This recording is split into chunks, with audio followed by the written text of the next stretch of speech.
everyone, welcome to my channel, where we dive into the world of Python programming.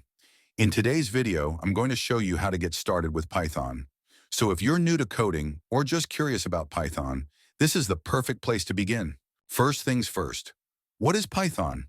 Python is a powerful and versatile programming language used in web development, data science, game development, and so much more. It's known for its simplicity and readability, which makes it great for beginners, but also popular among professionals. To start coding in Python, we need to install it on our computer. Let me show you how to do that. Open the Microsoft Store, type Python in the search bar, and select the latest version, which should be Python 3.x.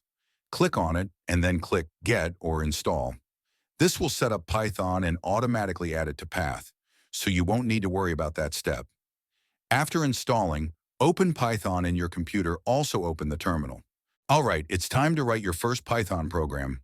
Open your code editor and start a new Python file. Type in this simple line of code, print hello world.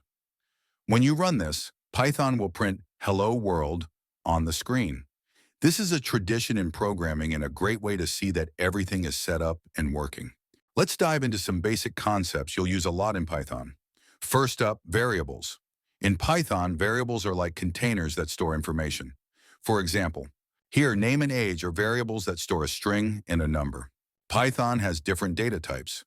There are strings, text, integers, whole numbers, floats, decimals, and more. Here's a quick example of each type. Comments are notes in your code that Python ignores when running. To add a comment, start with a number symbol, like this. Comments are great for explaining what your code does or leaving reminders for yourself. That's it for today.